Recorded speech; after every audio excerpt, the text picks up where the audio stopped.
Tema që sot kam zgjedhur për të ligjëruar në këtë tubim e kam titulluar Ndikimi i sinqeritetit në veprimtari. Mendoj që si temë e pse e njohur, ku keni lexuar që dietarët sa të flasin për çështjet e adhurimit, i përmendin si kusht primar sinqeritetin për të qenë si vepër e pranuar tek Allahu subhanahu wa taala, po edhe në për ligjëratat të hoxhallarëve, por ajo që më nxiti dhe motivoi për të diskutuar dhe debatuar në lidhje me ndikimin e sinqeritetit në veprimtari është aktualiteti dhe situacioni që neve si musliman, si kombë që ja kemi dhënë besën Allahut subhanahu wa taala, po na shoqëron dhe jemi duke u përballur me të. Dhe ajo që më shumë ti më brengosi këto ditë, dhe besoj që e ka brengosur secilin musliman që e don Allahun, e don Resulullahin alayhi sallam, e don këtë din. Dhe kjo çështje është mos deklarimi nga një pjesë e popullsisë sonë që i takojnë fesë islame. Çka i nxiti këta njerëz, këtë popullat, që mos mu deklaru si musliman? Dhe nuk ka dyshim që mungesa e sinqeritetit, sinqeriteti i venitur, i dobët, i ka quar këta njerëz në këtë shkallë kaq tult, kaq naive. Prandaj sinqeriteti është më rëndësi që për herë neve me kujtu vetveten dhe me kujtu njëri tjetrit, dhe me nxjerr mësime nga ato ajete dhe hadithe që e kanë trajtuar këtë tematik. Dhe neve që në start duhet ta kujtojmë njëri tjetrin me urtësinë e krijimit. Pse erdhëm këtë botë? Pse jetojmë? Për kënd jetojmë? Allahu i madhrishëm jo vetëm që na ka treguar arsyen, shkakun, synimin e krijimit ton, por se Zoti i madhrishëm edhe na ka mësuar se si me realizu këtë synim që kemi ardhur në këtë botë. Synimi i ardhjes tonë këtë botë, Zoti i qartë na ka thënë Kur'an: "Wa ma khalaqtul jinna wal insa illa liya'budun." Unë nuk i krijova gjinët dhe njerëzit për asgjë tjetër vetëm që të më adhurojnë mua, që të më shprehin adhurimin e pastërt. Dhe ajo dyta që thash që Zoti nuk na ka treguar vetëm synimin, por se na ka mësuar dhe si ta realizojmë këtë synim, këtë qëllim që kemi ardhur në këtë botë, e kemi fjalën e Zotit të madhrishëm ku thot: "Wa ma umiru illa liya'budullaha mukhlisina lahu ad-din." Allahu po thotë, nuk i kam obliguar për asgjë tjetër vetëm që të më adhurojnë sinqerisht. Pra këtë synim që kemi ardhur në këtë botë duhet ta realizojmë me sinqeritet. Ta realizojmë me sinqeritet. Të përkushtuar në maksimum për të synuar takimin me Allahun subhanahu wa taala. Andaj sa i përket sinqeritetit, se si realizohet tek individet, pra njerëzit si e shfaqin sinqeritetin. Nga se neve e dim se në islam kemi edhe kategorinë e munafikave që e shpasin islamin, por se sinceriteti është zero në zemrat e tyre. Por se kemi qëllimin këtu ata që janë sinqert me Allahun, që janë sinqert me Allahun, si e realizojnë sinceritetin. Dhe këtu neve na qartësohen gjërat. Pra na sqarohet se kush është vërtet duke e implementuar, duke zbatuar drejt shariatin Allahut subhanahu wa taala. Nga se nuk po na mjafton neve vetëm që të jemi të sinqert me Zotin e plot fuqishëm. Pra njerëzit, muslimanët, sinceritetin e realizojnë në dy mënyra. E para, sinceriteti i shoqëruar me reflektimin e traditës profetike. Dhe këtu kemi përsynim ata të cilët veprën që ja dedikojnë Allahut të madhërisëm e bëjnë me sinceritet, por e bëjnë sipas asaj që na ka mësuar Rasulullah alayhi salatu wasalam. Këta janë kategoria e parë, mënyra e parë se si realizohet sinceriteti. Ndërsa e dyta është sinceriteti i shoqëruar jo në udhëzimet, jo në parimet dhe mesazhet që burojnë nga porositë profetike. Dhe këtu hyn dy kategori njerëzish. E para janë ata të cilët veprimtarinë e tyre, punën e tyre e kanë stërmbushur me bidate. Janë të sinqert me Allahun subhanahu wa taala. Por se punën e kanë bë me gjëra që nuk i ka thënë as Allahu në Kur'an dhe as Rasulullah sallallahu alaihi wasallam në sunet. Kanë pru diçka tre në dinin e Allahut. Dhe hadithi i Aishës radhiyallahu ta'ala anha, që profeti ynë i dashur qartë e ka sqaruar punën e atij që bën diçka tre në din, sa i pranohet vepra e tij apo jo. Thot Rasulullah alayhi salatu wasalam: "Men ahdatha fi amrina hadha ma laysa minhu fa huwa radd." Kur shpik diçka në fen ton, çka nuk është prej saj, ajo është e refuzuar. Kjo është transmetimi që e citon Buhariu dhe Muslimi, ndërsa tek Muslimi qëndron: "Men amila amalan laysa alayhi amruna fa huwa radd." Kush e bën një punë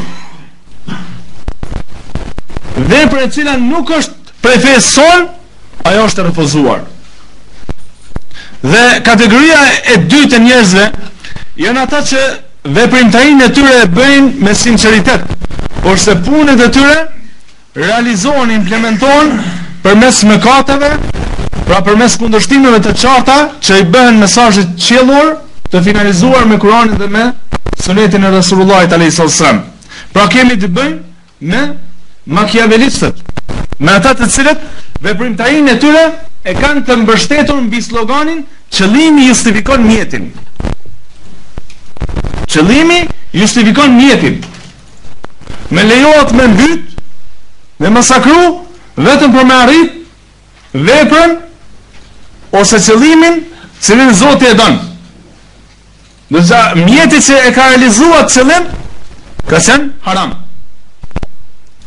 Pra kështu realizohet sinceriteti tek shoqëria muslimane, që sot është e stërmbushme me fraksione dhe grupacione të ndryshme. Ajo që sot kam zgjedhur për juve për të sqaruar lidhe me sinceritetin, kjo ishte si një hyrje për të kuptuar se si realizohet sinceriteti nga muslimanët. Kemi zgjedhur hadithin Rasulullahit alayhi salatu wassalam, ku thot: "Innamal a'malu binniyat wa innama likulli imrin ma nawa." Veprat vlerësohen sipas qëllimit, dhe secili do ta merr atë që ka pas për qëllim. فمن كانت هجرته إلى الله ورسوله فهجرته إلى الله ورسوله. Kush bën hijret për hir të Allahut dhe të Rasulit alayhi salatu wasalam, shpërblimin e ka për atë që ka bën pra për hir të Allahut dhe të Rasulit alayhi salatu wasalam. فمن كانت هجرته لدنيا ليصيبها أو امرأة ينكحها فهجرته ما هاجر إليه. E kush e bën hijretin për të përfituar të mirat e kësaj dynjaje, ose për më u martu me një gru, me një femër, hijreti është për atë që ka pas për synim.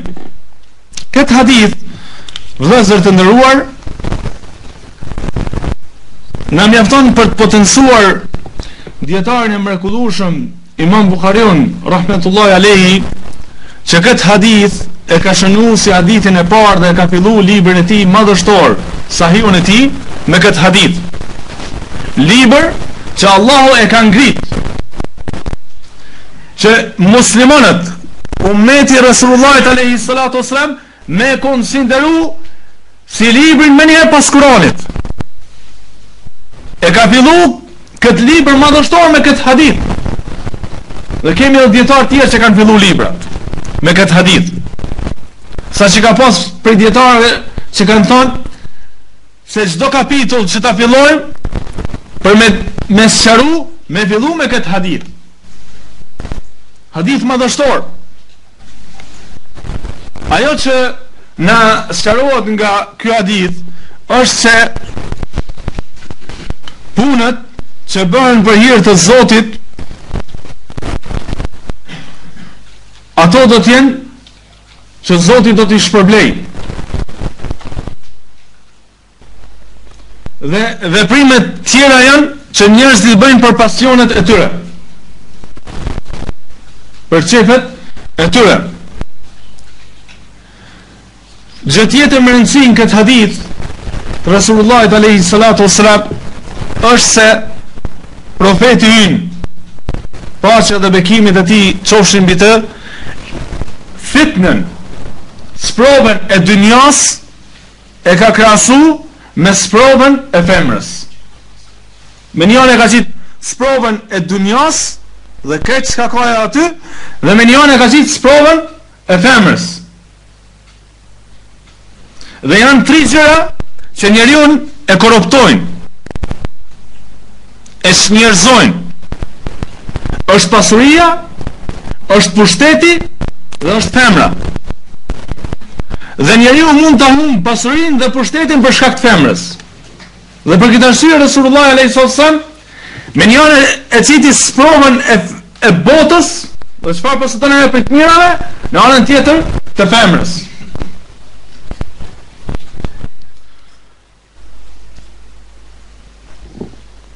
Tjetër gjë që nxjerrën prej këtij hadithi është se fuqia e cila buron nga oqeani i lirë i sinqeritetit e motivon besimtarin që të realizoj hijretin, largimin prej gjërave të këqija.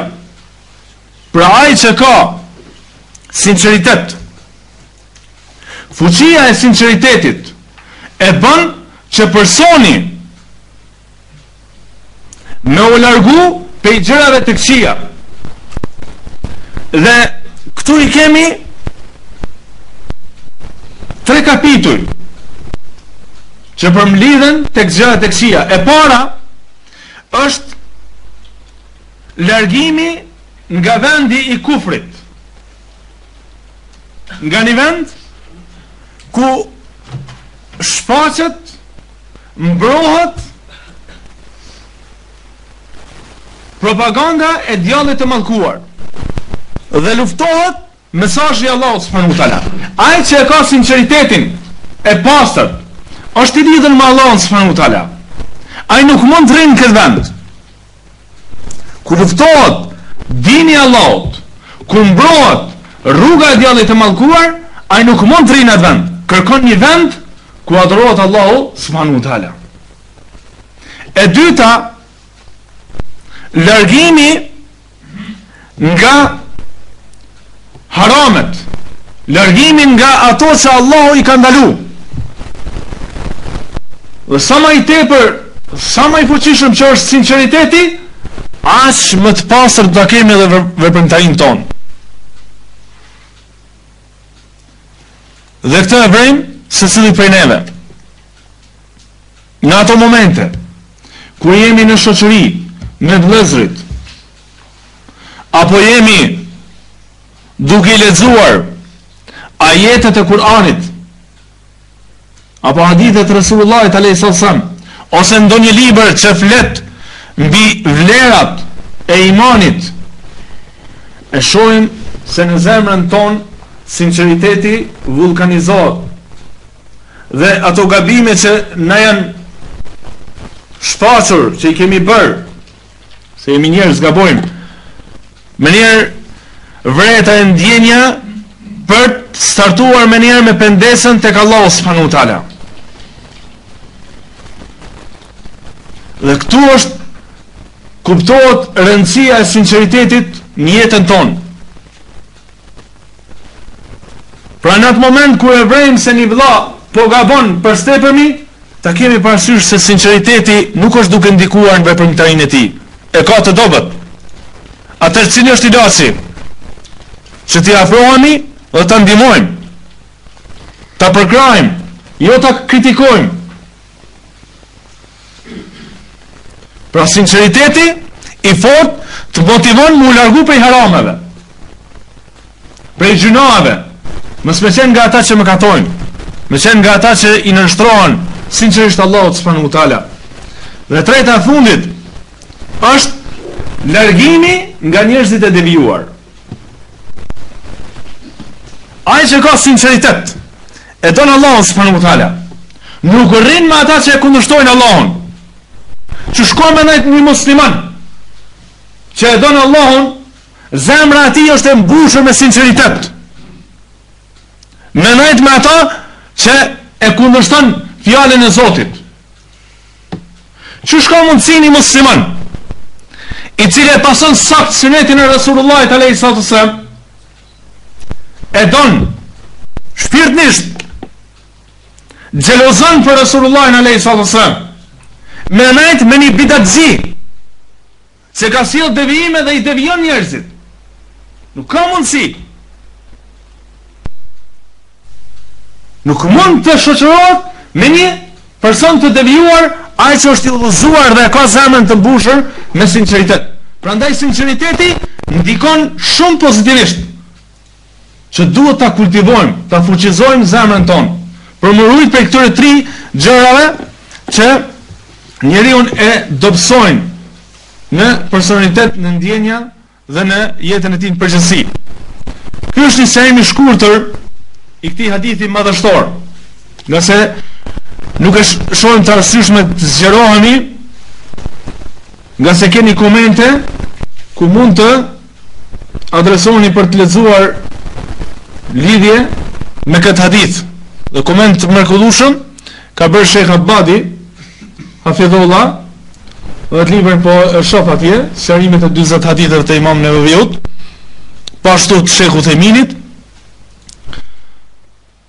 Por për ta kuptuar rëndësinë e këtij hadithi, nuk do mend duhet shikojmë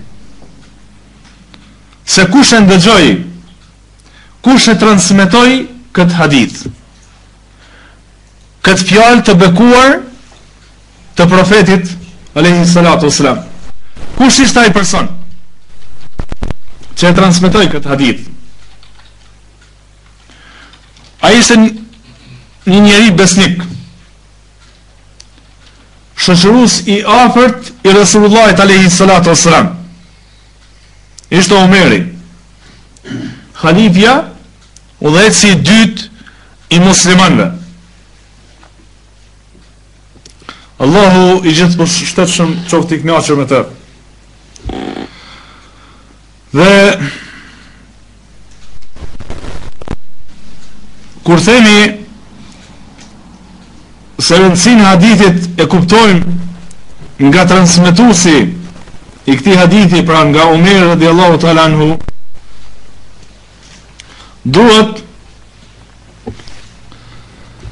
të nalemi dhe ta kuptojmë personalitetin e këtij sahabiu, këtij muslimani. Se ky është ai që e transmetoi këtë hadith. Hadithin e sinqeritetit.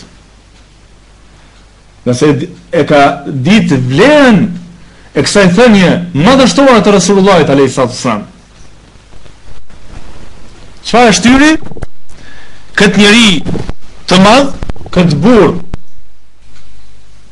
të fuqishëm që ta transmetoj këtë hadith?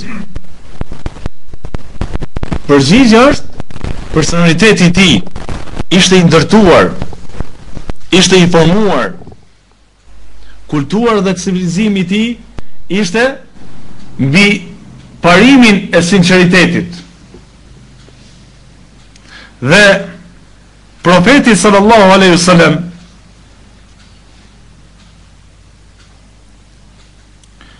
jo kot e ka përgëzuar Omerin radiallahu ta'ala anhu me xhenet. Hadithi i njohur ku profeti ynë tha ana fil janna wa Abu Bakr fil janna wa Umar fil janna. Po thot profeti alayhi salatu wassalam, un jam në xhenet, Abu Bakri është në xhenet, Umeri është në xhenet. Ka vazhdu me Uthmanin, me Aliun dhe me disa sahabi tjerë. Rasulullah sallallahu alaihi wasallam e ka përgëzuar këtë njeri me xhenet. Çfarë bëri që Umeri radiallahu ta'ala anhu të përgëzohet me xhenet? Pra ishte sinqeriteti. Ishte sinqeriteti që ishte ngulitur thellë në kandilin e zemrës së tij.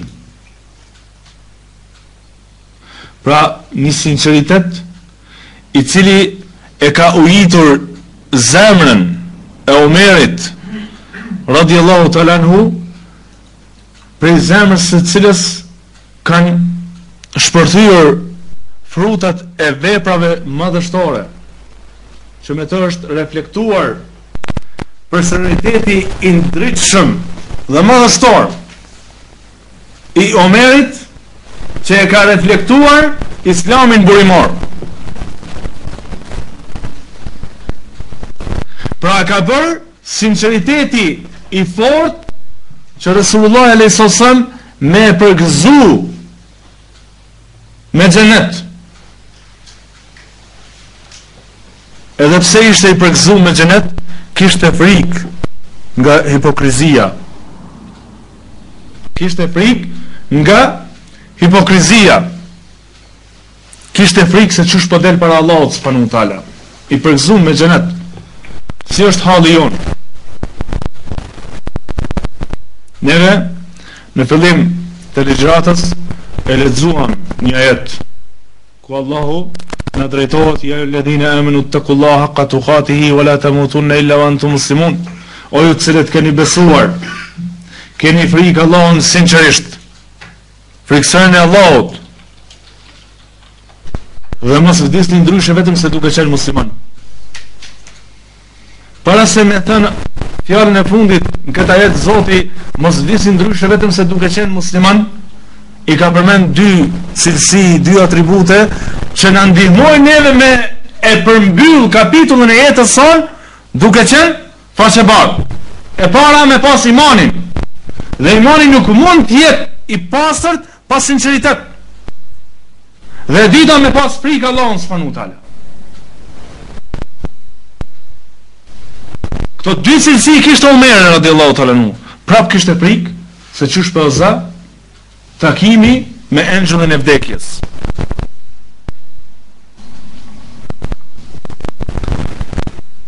Si e pranoi Islamin Omer radiallahu ta'ala anhu? Në librat e historisë tregohet se ka qenë i ashpër ndaj muslimanëve para se me pranu Islamin. Ishte person me autoritet. Por se kur hyri në Islam, ju hapën portat e zemrës për të pranuar mesazhin e Allahut subhanahu wa taala, muslimanët deri në atë moment nuk kanë pas forcë shpirtërore, kanë pas frikë me shku me u fal në Qabe. Hyri Omeri në Islam, bëri presion mbi mushrikët, filloi me fal namazin në Qabe dhe filluan edhe sahabit tjerë që nuk ishin shumë. Dhe krenaria e Islamit ka filluar në atë moment kur ka pranu Islamin Omer radiallahu ta'ala anhu. Ishte burri fuqishëm. Pra u forcun rradha e muslimanëve, edhe pse ishin të pakt, ishin më krenar.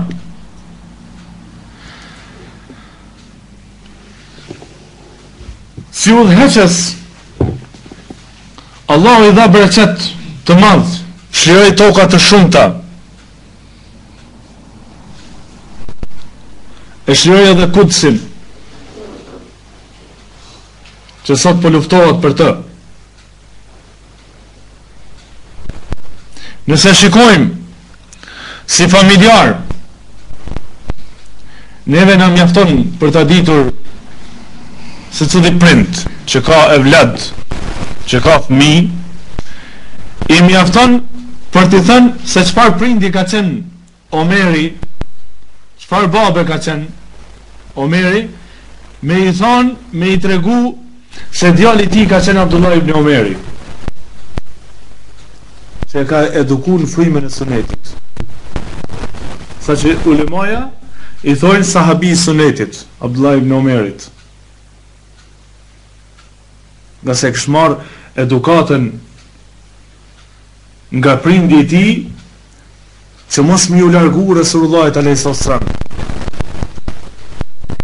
Dhe këtë shembull duhet ta ndjekim edhe ne të Omerit radhiyallahu ta'ala anhu, që me i mësu fëmijët, me ju kthy Kuranit dhe Sunetit, që më na dal fëmijët hajrit.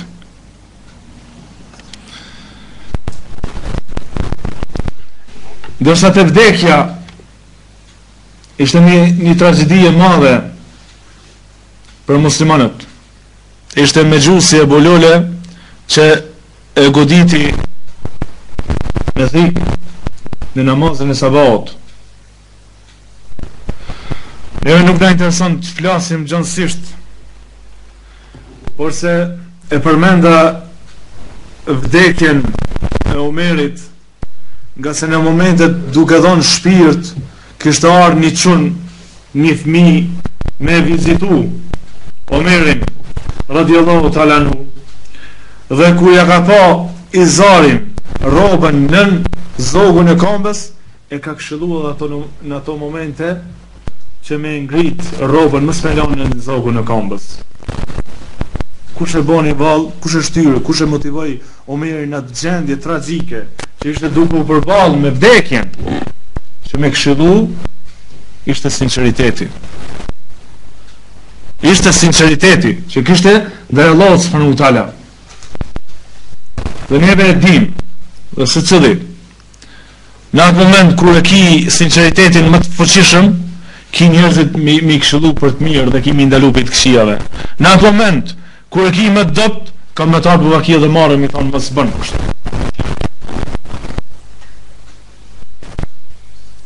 Se ishte Omeri, prandaj jo me kot e përmenda, nga se ky hadithi sinqeritetit është transmetuar nga Omer radhiyallahu ta'ala anhu. Por se ndikimi i sinqeritetit ku ishin nuk është vetëm Omer radhiyallahu ta'ala anhu, se mund të thonë dikush, po dhe tjerë që janë përgëzuar me xhenet, normal. Allahu subhanahu wa taala kur flet për sahabit, për shokët e Resulullahit alayhi salatu wassalam, e tregon ndjenjen e sinqeritetit të sahabit. Dhe shembulli që ka përmendur Allahu subhanahu wa taala është kur nuk kanë mujt me marr pjesë në gjihad me Rasulullahin alayhi salatu wassalam. Nuk kanë mujtë të marrë pjesë me shku bashkë me Rasulullahin sallallahu alaihi wasallam, nga se nuk kanë pas mundësi. Dhe Allahu i plot fuqishëm në Kur'an thot: "Wa ayunuhum tafidu min ad-dam'i hazana." Dhe nga sytë e tyre që s'kan mujtë me realizu një vepër për me ndihmu dinin e Allahut azza wa jall, s'kan mujtë me dalë në dim, s'kan pas mundësi. Nga pa mundësia, s'kan mujtë me ndihmu Rasulullahin alayhi salatu wassalam, kanë fillu lot, thot Allahu, me ju dalë këtyre sahabive nga pikëllimi, që s'po mundu me ndihmu Rasulullahin alayhi salatu wassalam, s'po mundu me ndihmu fenë e Allahut. Prandaj vllazni, kjo neve na mjafton që me na motivu me ndihmu këtë din. Dhe si e përgatisim veten që me forcu imanin, mos i largoni librave të pastërta nga dietarët e drejtë. Largojuni shoqërisë së keqe. Rrini me vëllezërit që janë të namazit. Sa ma lërë që jeni ndaj njëri tjetrit, aq më dopt keni me pas sinqeritetin, aq më dopt keni me pas imanin, dhe aq më dopt keni me pas personalitetin tuaj. Nga se si kom musliman, nuk mundu me qenë të fort, nuk mundu me qenë krenar, përveç se me islam. Dhe islami nuk mundu me mbrojt në zemrat tona, vetëm në mënyrën si u thashun, të kthehemi literaturës së pastërt, të jemi afër njëri tjetrit në çdo situatë. Prandaj shikoni zemrat tuaja se sa i keni të mbushura me sinqeritet ndaj Allahut subhanahu wa taala. Nga se ata njerëz cilët nuk e kanë deklaruar veten si musliman, ata i kanë motivuar ignoranca dhe zemrat e tyre nuk ka dyshim se kanë qenë të dobta, me sinqeritet të dopt dhe me iman të dopt. Lutim Zotin e Madhërisëm që të na mbrojë nga cytit e djallit të mallkuar dhe të na mbush zemrat tona me iman, dhe për herë të na bën që të jemi krenar, ta paraqesim islamin, ta paraqesim sunetin e Rasulullahit alayhis salam kudo. Dhe të lutemi për herë që Zoti të nxjerrë muslimanët nga errësirat, nga sprovat e ndryshme që sot e kanë goditur pa mëshirë kombin musliman. T'jo mëshiroj të vdekurit e tëre, të shëroj të smut të tëre, dhe fjala jo në fundit nga kjo botë jetë fjala la ilaha illallah Muhammadur Rasulullah walhamdulillahi rabbil alamin.